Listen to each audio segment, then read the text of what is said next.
arrebatados.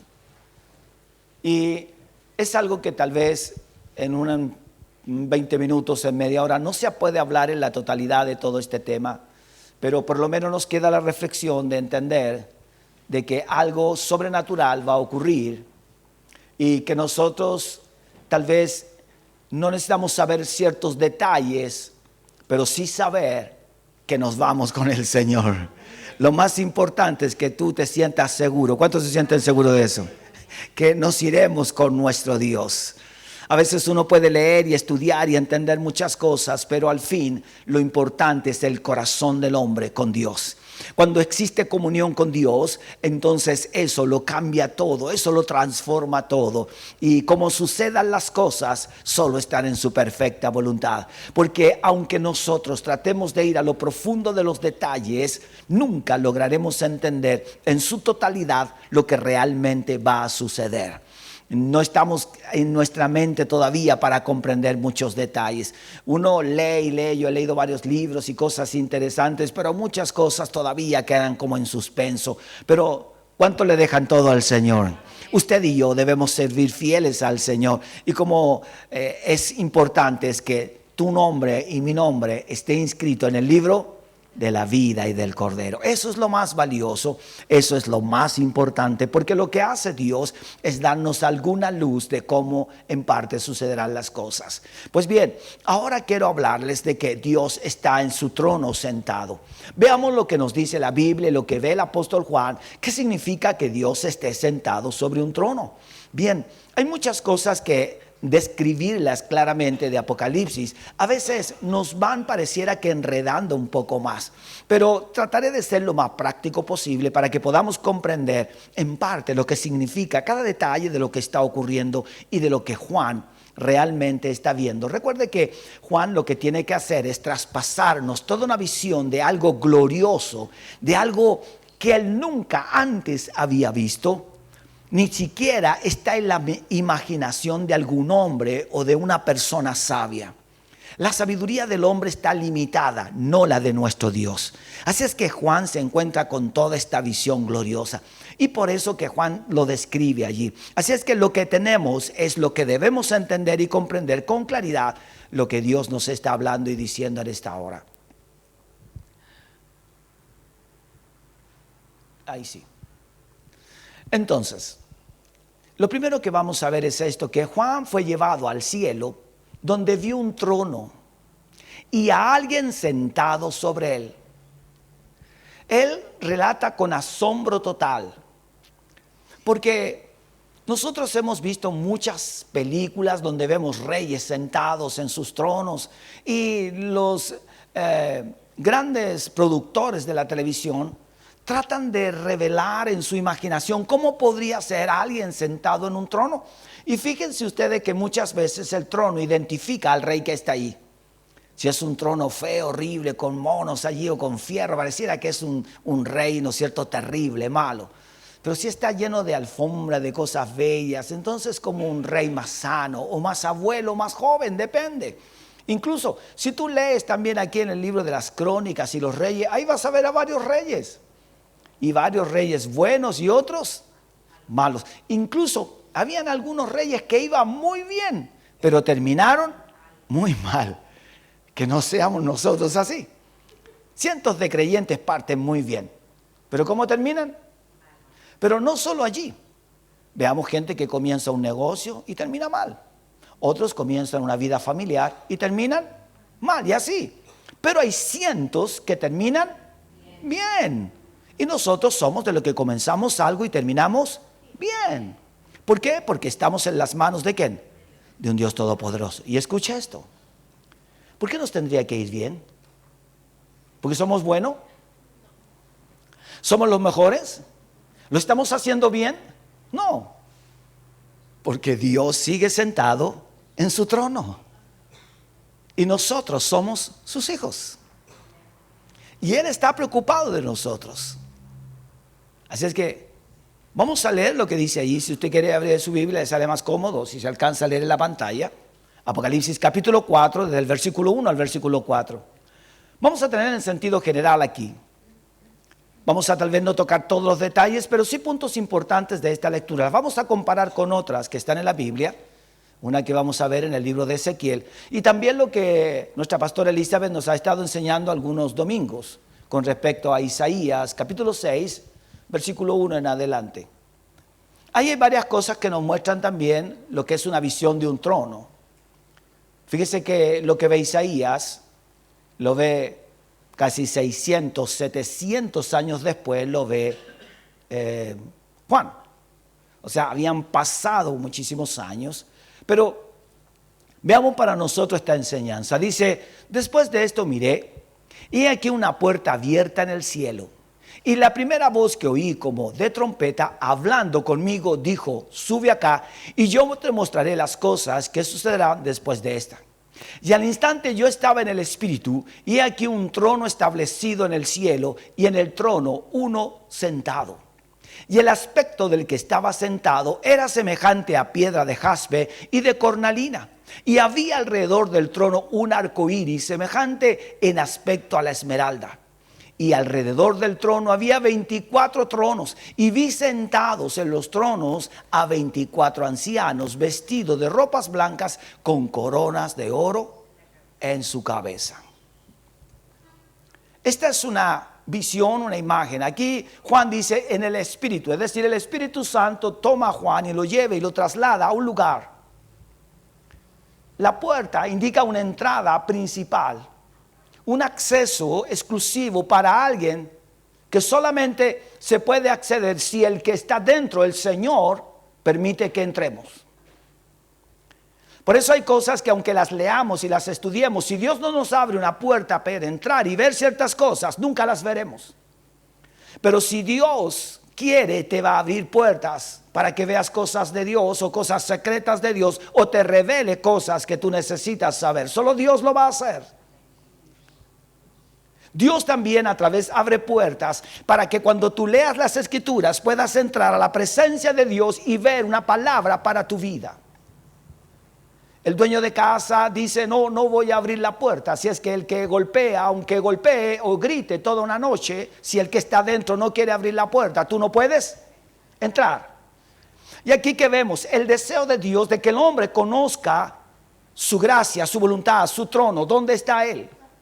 Dios dice, yo quiero que entren, que me visiten, quiero que sepan quién soy yo, que no tengan una mirada desconocida de mí. Tal vez no es algo que nosotros podamos vislumbrar de una mejor manera y clara, pero Dios dice, con eso es suficiente. Porque les quiero decir que yo sigo sentado en mi trono y nadie me moverá de allí. Entonces Dios hace esto. Por eso dice Juan, yo estaba en una situación, viviendo un momento de parte de Dios, y entonces después de esto, mire, y aquí una puerta abierta en el cielo.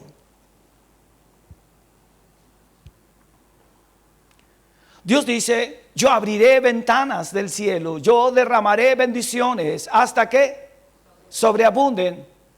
Habla Malaquías cuando habla de las ofrendas, habla de los diezmos. Yo abriré ventanas, yo derramaré bendiciones, yo permitiré que ustedes entren al lugar de la abundancia, de la economía y de mi comunión cuando ustedes comiencen a establecer una línea conmigo en el dar o en las finanzas. Entonces Dios dice, yo abro puertas para que ustedes gocen de las bendiciones que yo tengo para ustedes y ustedes las disfruten. Dios no disfruta con tu oro, con mi plata. Dios disfruta dándonos a nosotros y que nosotros administremos muy bien lo que Él nos está dando. Dios disfruta cuando nosotros nos acercamos a Él y le damos gracias por todo lo que nos ha dado. Dios se regocija en eso. Tal vez un padre, una madre, fíjense que esperan de un hijo más un abrazo que recursos. Mamá, papá, te quiero. Gracias porque estás siempre conmigo. Y ahí una luquita también. Claro. ¿Sí o no? Sí, si ellos nos dieron todo. Más bienaventurado es dar que recibir. ¿Qué dice la Biblia con respecto al padre y a la madre? Honra a tu padre y a tu madre. Y está hablando en todas las áreas. una puerta representa también no solo una entrada a algo, sino también la oportunidad de entrar a algún lugar donde nosotros no estábamos aptos para entrar, donde no cumplíamos los méritos ni el estatus para entrar a ese lugar. Pero recuerde que todo lo que somos y lo que hemos entrado tiene que ver con Cristo. ¿Quién nos abrió la puerta? Cristo Jesús. Todo lo que pides al Padre en mi nombre. Entonces Jesús dice: yo te abro una puerta para que tú entres a la presencia de mi Padre. Y voy a avanzar rápido aquí. Dice: y la primera voz que oí como de trompeta. Está hablando de una voz. Dice, cuando dice de trompeta, era una voz tan fuerte y tan potente, pero a la vez tan nítida y tan clara, que podía distinguir que esa voz no era común.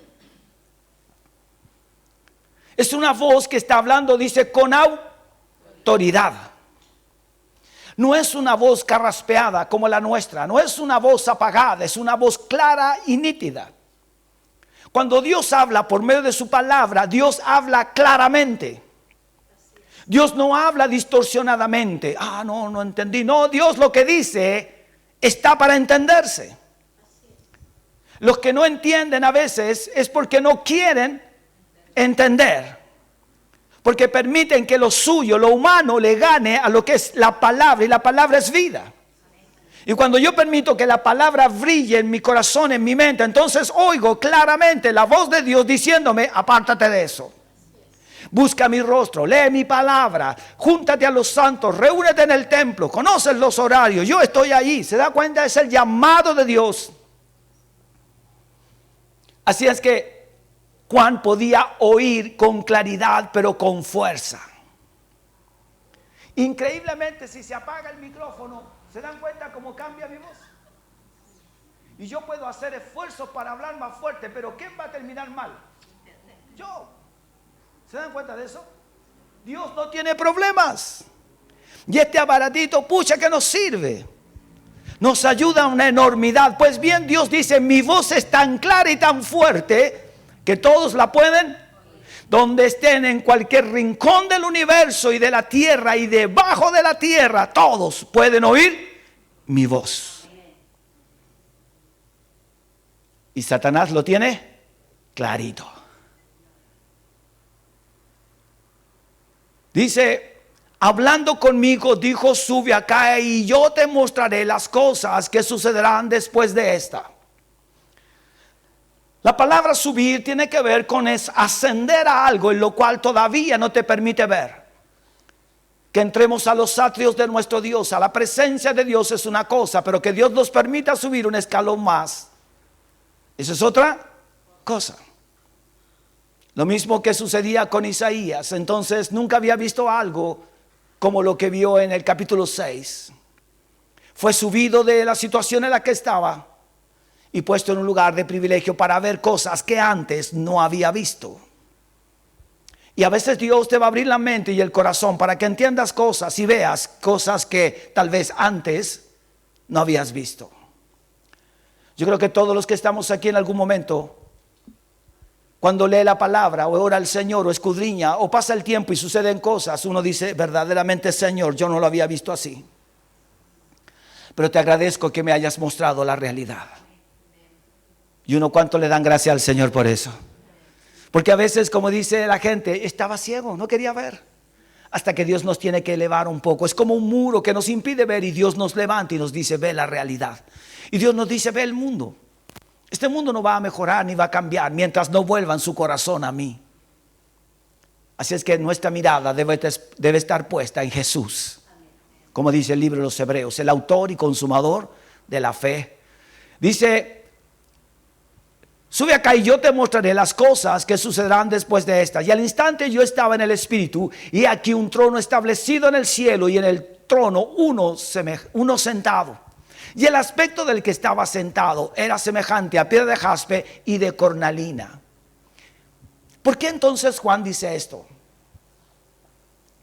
La primera imagen que tenemos nosotros es ver a alguien en un trono, es describir a un individuo, una persona, un humano. Es describir una persona que tiene cualidades, pero que tiene ¿qué? Defectos. A una persona que puede ser alta, de mucha estatura, o puede ser delgado y pequeño. Puede ser muy fuerte de músculo, pero puede ser muy frágil. ¿Se entiende?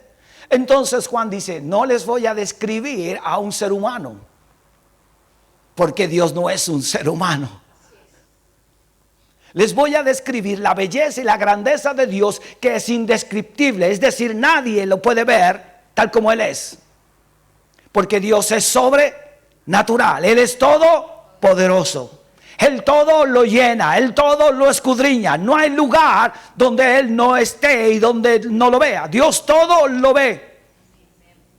Así es que Juan dice, no describiré a un humano, porque la mente humana inmediatamente se hace una imagen de algo y baja a Dios de su altura, de su nivel, a la humanidad. Y Juan dice, no, porque Dios no es como ustedes piensan que es. No voy a hacer los detalles de esto, pero aquí cuando habla semejante a piedra de jaspe y de cornalina, dice que son las piedras más preciosas y más costosas del mundo. Sus colores identifican nobleza, realeza. El jaspe y la cornalina son de distinto color, pero ambas representan la santidad y la pureza de Dios y la grandeza de su poder inescrutable. Esos son materiales durísimos, resistentes. Así es que entonces lo grafica de esa manera Juan. Aspecto de la esmeralda. Dice, y alrededor del trono había 24 tronos, y vi sentados en los tronos a 24 ancianos vestidos de ropas blancas, con coronas de oro en sus. Y ahí sí hace una identificación de ¿qué? De personas. Porque verdaderamente son los ancianos que están rodeando el trono de nuestro Dios. Hay algunas formas de explicarlo. Algunos dicen que los 24 ancianos representan a los 12 apóstoles y a las 12 tribus de Israel. La importancia de estos que están allí nos habla de la humanidad, es decir, el privilegio que le da Dios al hombre aunque no lo merezca. Dios dice, están aquí porque yo decidí que ellos estuvieran aquí. Y escuche esto, dice Dios esto, no solo están aquí conmigo, sino que también están sentados ¿en qué? En tronos. Tal vez nosotros no nos damos cuenta del privilegio que tenemos de ser llamados ¿qué? Hijos de Dios. Y los hijos de un rey se sientan al lado de ¿quién? Del rey. Los hijos y las hijas del rey se sientan en la mesa del rey. ¿Cuántos dicen amén por eso? Así es que cuando vemos los privilegios que tenemos de parte de Dios, eso es algo en lo cual Dios dice, yo lo siento a mi lado. Yo no soy un rey que los deja allá al final y que Dios mire y dice, a ver el último. Dios no hace eso. Porque aunque haya un último para nosotros, para Dios no es el último, porque Dios está tanto aquí como está allá con el último. Dios no está aquí sobre aquí, sino que está en tu corazón. Cuando dicen amén, que usted, cada uno tiene a Cristo en el corazón. El reino está en tu hogar, en tu vida, y donde vayas, el reino de Dios va contigo porque va dentro de ti. Cuando tú haces algo, el reino de Dios está allí para ayudarte. Cuando vives momentos difíciles, es el reino el que está allí. No está el pastor, no va a alcanzar a llegar porque está lejos, pero está el que sí te puede ayudar, que es el Señor de señores. Y en cada circunstancia de la vida tienes que saber que el Rey de Reyes, que el que está en el trono sentado, reina. Trono significa poder y gobierno. Por eso los gobernantes, como el que tenemos nosotros, puede ser muy joven, pero es el presidente, ¿se entiende? Merece todo el respeto. Y se va a equivocar, como todos los hombres de esta tierra. No existe el trono perfecto en esta tierra, nunca lo habrá. Solo este reino de gloria que es de nuestro Dios, ese sí es perfecto. Todos perecerán, pero el trono de mi Dios nunca perecerá. Ahí Dios no fue elegido. Él es Señor. Él es el creador de todas las cosas. Por eso Alrededor del trono había 24 tronos y vi sentado en los tronos, es decir, la misma magnitud de tronos para las personas. No hay ninguno de pie que Dios diga, no, tú no. Hermanos míos, Dios sabe que no somos perfectos, pero aún así Él nos ama y nos da un lugar en su presencia. No somos los mejores, cometemos fallas, pero Él sigue estando a tu lado. Él sigue bendiciendo tu vida. Él sigue proveyendo y sustentándote día tras día. ¿Cuánto dan gracias a Dios por eso? Vamos a ver en este tiempo algunas comparaciones. Entronizado en soberanía. La palabra soberanía tiene que ver con alguien que no tiene límites, sino que Él gobierna todo. No hay lugar donde Dios no sea el Señor de ello. Aún en lo infinito del universo, aún en esta tierra, aún en los planetas, aún en todo lo que exista, en los millones de estrellas, Dios sigue siendo el Señor de ellas. Él es soberano. Solo Dios es soberano. Las naciones tienen límites, tienen fronteras, como se les llama, y vulnerables. Así es que un gobierno solo tiene límites, un gobierno humano. Nadie puede gobernar el mundo entero, solo lo que se les permite gobernar, y aún así. Pero nuestro Dios está sentado en su trono de una manera soberana. Nada le impide a Dios gobernar. Sabemos que Dios el Padre está sentado en el trono. ¿Dónde? En el centro del universo. Y aunque nadie sepa dónde está el centro, pero Juan dice, Dios está sentado en el centro del universo. Dios está sentado en el centro de todas las cosas. Eso está hablando de soberanía. El Salmo 47:8 dice, reinó Dios sobre las naciones, se sentó Dios sobre su santo trono. Porque la presencia de Dios, ¿qué es lo que es? Santo, santo, santo. Reinó Dios sobre las naciones, se sentó Dios sobre su santo trono. Así es que Dios reina con gran poder. Y nosotros somos su pueblo.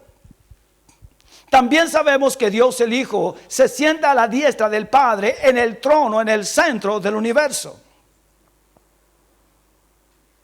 En el año en que murió Isaías 6:1, el rey Usías vi yo al Señor sentado sobre un trono alto y sublime, y sus faldas, ¿qué dice? Llenaban el templo. Eran como ondas de un gran vestido que iba llenando cada espacio del templo. No se podía ingresar porque sus ondas impedían, porque Él lo llena todo. Él lo llena todo.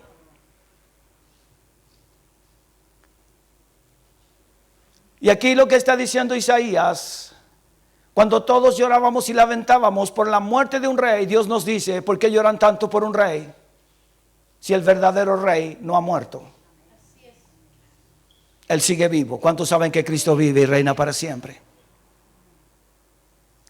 Cuando estemos de luto, el luto debe ser el justo y preciso. Porque el que reina es nuestro Dios. Y todas las personas, todos están bajo su dominio y control. ¿Cuántos saben que nadie escapa a su voluntad? Dios lo sabe todo. Dios conoce tu dolor, Dios conoce tu angustia, los momentos dolorosos y fuertes que te ha tocado vivir. Pero Dios se pone en pie y te dice, yo soy tu Señor, yo te cuidaré, te protegeré, yo estaré contigo. Y aquellos que ya partieron están en mi voluntad y Dios dice, yo están a mi cuidado. ¿Cuántos saben que el mejor cuidado es el de mi Señor? ¿Qué gozo es eso? ¿Cuánto dan gracias a Dios por eso? Es el gozo más grande que debe haber en nuestros corazones. Así es que por eso Isaías ve esta visión, porque el pueblo estaba en dolor. Había partido uno de los reyes, de los mejores reyes que había tenido Israel. había cometido un error, pero Dios estaba allí con esa nación. Entonces, y sus faldas, era alto y sublime, sus faldas llenaban el templo. El versículo 7 dice: y lo dilatado de su imperio y la paz no tendrán límites sobre el trono de David y sobre su reino, disponiéndolo y confirmándolo en juicio y en justicia desde ahora y para siempre. El celo de Jehová de los ejércitos hará esto. Está hablando Isaías 9:7. Lo dilatado de su imperio y la paz no tendrá límite. Entonces, ¿qué te dice el Señor? Dios puede llenar de paz tu corazón constantemente. Cada día, ¿qué es lo que pone Dios en tu corazón? Pone paz. Jesús lo dijo: mi paz os dejo, mi paz os doy. La paz de Cristo es una paz permanente y constante, que no se termina jamás. Aunque tú y yo estemos pasando un momento fuerte, la paz de Cristo está allí para consolarnos, para reconfortarnos y para volver a levantarnos. ¿Cuántos dicen amén a eso? Dios nos vuelve a levantar, nos pone en pie otra vez. Dice: mi paz te sustente. Por eso dice: y lo dilatado de su imperio y la paz no tendrán límites sobre el trono de David y sobre su reino, disponiéndolo y confirmándolo en juicio y en justicia desde ahora y para siempre. El celo de Jehová de los ejércitos hará esto. La soberanía del reino de Dios es lo que nos cubre a nosotros de toda inseguridad, de toda incertidumbre. La gente se siente temerosa de lo que pueda venir. Oh, no salió mi candidato. Oh, falló esto. Oh, mira lo que está ocurriendo. Es lo mismo que sucede con Isaías. Se ha muerto nuestro rey Usías. ¿Y quién vendrá ahora? Como si Dios no supiera lo que habrá de venir. Fíjese que no tiene que ver con Dios, tiene que ver con el corazón del hombre, las consecuencias que le toca vivir a cada nación y a cada pueblo. Porque no es un Dios que anda allí diciendo: le pondré un rey malo. No, es el corazón de los hombres. Asumamos con responsabilidad servir a Dios con todo el corazón. Y lo que Dios disponga, nosotros nos sometemos, no a un gobierno, nos sometemos a Dios. Porque Él es el que gobierna. Si hay una situación compleja, Señor, tú gobiernas sobre todo. ¿Cuántos dicen amén a eso? Tú gobiernas. ¿Hay algo que puede escapar de la mano de Dios? Nada. Así es que, ¿por qué entonces a veces nos desesperamos tanto, nos angustiamos tanto? Por eso Dios a veces tiene que revelarnos una y otra vez por su palabra y decirnos: pero ¿por qué te olvidaste de mí? ¿No sabes que yo soy el Señor de todo? ¿No sabes que yo sigo sentado en mi trono y yo gobierno? Yo soy soberano de todo. Hermanos míos, aunque hay guerras y rumores de guerra, hay odios, hay pleitos, hay conflictos, se le están levantando los pueblos. Hermanos, una gran pandemia, Dios sigue sentado en su trono. Dios sigue sentado en su trono. El libro de Ezequiel nos muestra también un panorama parecido al que encontramos en Apocalipsis. En Ezequiel capítulo 1, versículo 26 al 28. Encontramos también una figura de lo que se nos describe aquí en Apocalipsis. Esta figura también que ve Ezequiel nos está revelando el trono de Dios. Dice: y sobre la expansión que había sobre sus cabezas, veía la figura de un trono que parecía de piedra, de zafiro, y sobre la figura del trono había una semejanza que parecía de hombre sentado sobre él. Ezequiel dice: tenía como una semejanza de hombre. Y no es que Dios sea como nosotros, pero Dios se revela de esa manera para que Ezequiel nos pueda explicar una figura. Es algo simbólico de alguien que está allí sentado, pero ni siquiera muestra con claridad ciertos detalles, porque como les hablaba, es tremendamente insondable o impenetrable la gloria de Dios, la grandeza de su presencia. Algo para lo cual hoy estamos limitados. Pero vendrá ese día cuando le veremos cara a cara y tal como Él es. Veremos a Cristo, al Rey de Gloria, tal como Él es. ¿Se acuerdan? Unas semanas atrás aprendíamos, ya no le veremos como ese niño en un pesebre. No le veremos como ese maestro con sus sandalias, con sus pies llenos de polvo y su túnica blanca y con 12 hombres caminando por toda Jerusalén, por Galilea, por Decápolis, recorriendo las ciudades y llevando el precioso evangelio. No lo veremos como ese cordero que murió en la cruz, que fue herido por todos nuestros pecados. Le veremos en toda su gloria, en toda su grandeza, como Él siempre ha estado. Y eso es lo que Ezequiel nos quiere describir. Por eso dice, de piedra, zafiro, y sobre la figura del trono había una semejante, parecía de hombre sentado sobre él. Y vi apariencia como de bronce refulgente, como apariencia de fuego dentro de ella en derredor. Desde el aspecto de sus lomos para arriba y desde sus lomos para abajo, vi que parecía como fuego y que tenía resplandor alrededor. Como parece el arco iris que está en las nubes el día que llueve, así era el parecer del resplandor alrededor. Esta fue la visión de la semejanza de la gloria de Jehová. Y cuando yo la vi, me postré sobre mi rostro y oí la voz de uno que hablaba. Es interesante lo que vamos descubriendo y viendo a través de la Escritura. Y como cada uno de estos hombres ve algo muy semejante. Aquí habla del arco iris. ¿Alguien sabe cuántos colores compone el arco iris?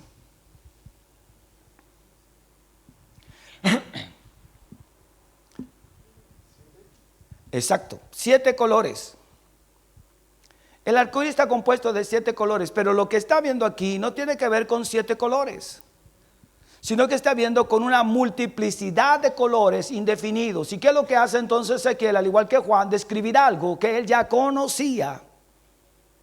¿Y qué representa el arco iris entonces para todos nosotros o para toda la humanidad en este caso? Un pacto, una alianza.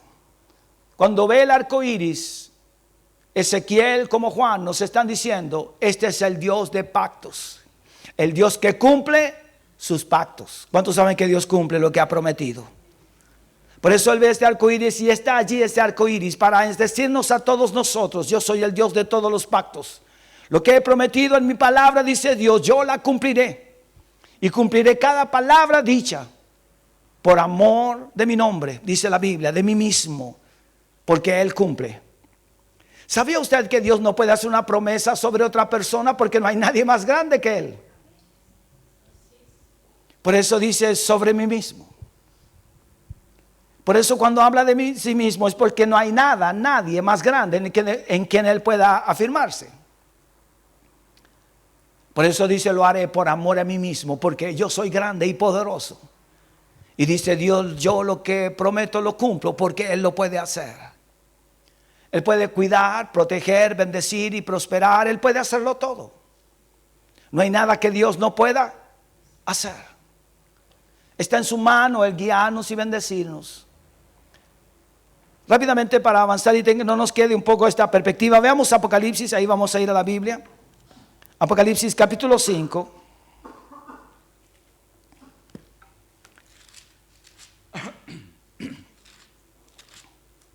Desde el versículo 6 al 14.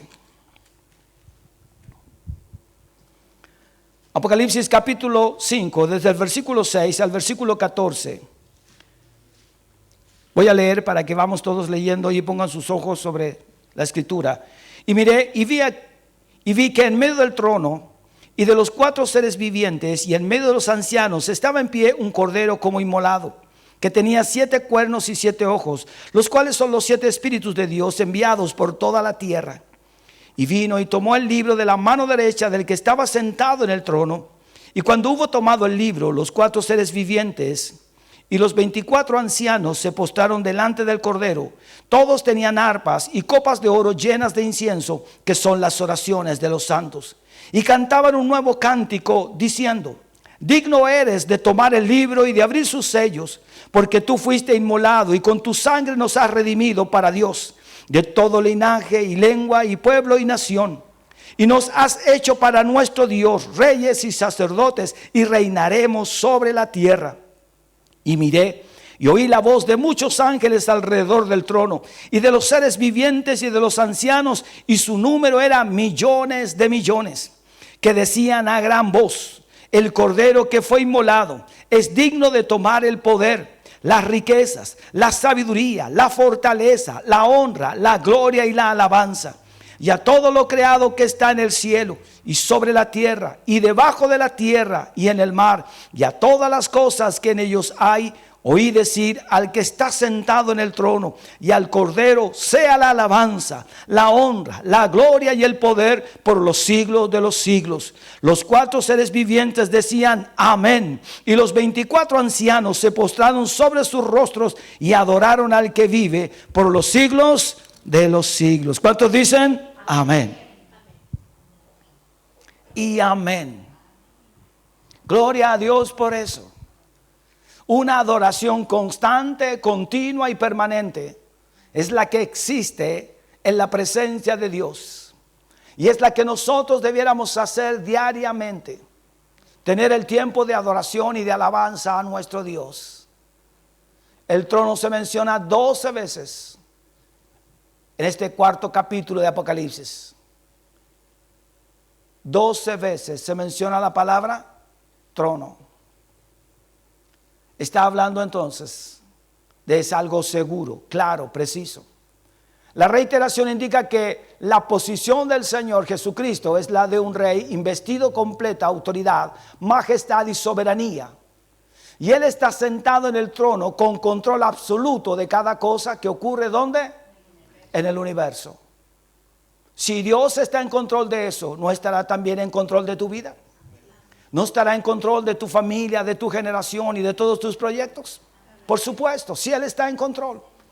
Lo que tú y yo no podemos sujetar para mañana, Dios ya lo tiene en control. Porque Él es fiel y Él es bueno. Y aquí vienen 2 preguntas. ¿Qué te ha hecho dudar que Jesús está sentado en el trono con poder y autoridad? ¿Qué cosa haces o has dicho o has pensado como que si Dios no estuviera en su trono sentado?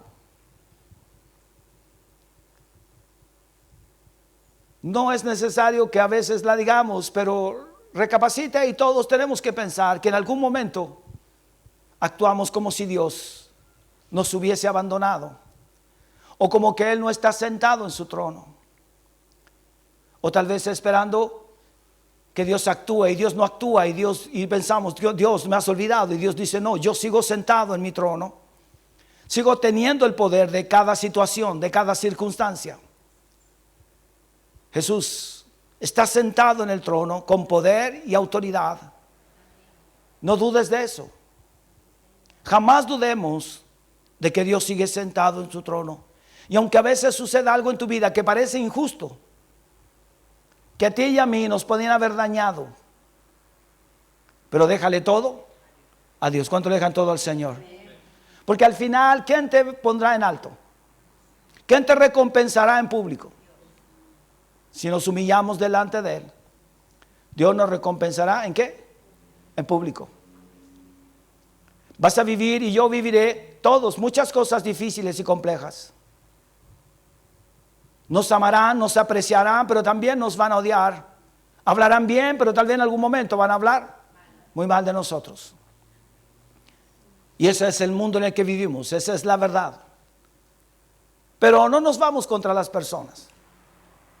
Recordemos que Dios sigue sentado en su trono. Y usted dirá: Señor, tú estás sentado en tu trono. ¿Y tú lo sabes? Todo. Así es que dejo todo en tus manos. Hermanos míos, porque esto es natural en este mundo. Lo vivió Jesús. Jesús tenía dentro de su equipo a alguien que lo traicionó. Jesús lo sabía. Y muchos de las multitudes lo abandonaron después de que no les quiso dar comida por segunda o tercera vez. Porque iban por los panes y los peces.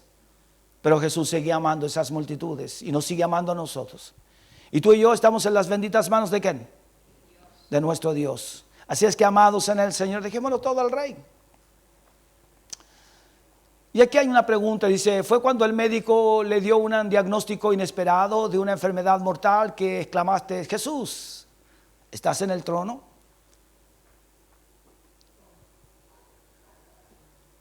Muchas veces las noticias cuando vamos al médico a veces no son muy alentadoras.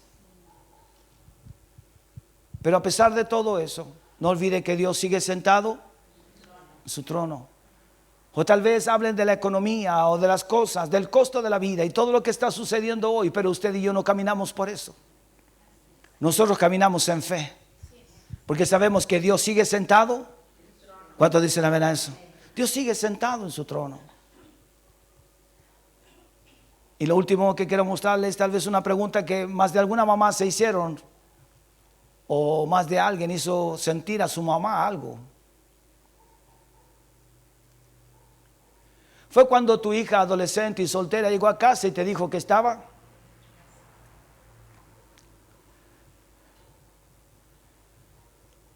Son noticias que antes se vivían comúnmente y que pasaban, y en el día de hoy pareciera que no deberían pasar, pero siguen pasando. Hermanos míos, si va a venir una nueva generación y va a pasar exactamente lo mismo, porque la gente sigue siendo igual. Todos seguimos siendo hombres y mujeres, seguimos teniendo serios problemas, pero no olvidemos que Dios está sentado en su trono. Esos solamente son ejemplos de cómo vemos a veces las cosas y la vida. Nosotros le damos mucho dramatismo.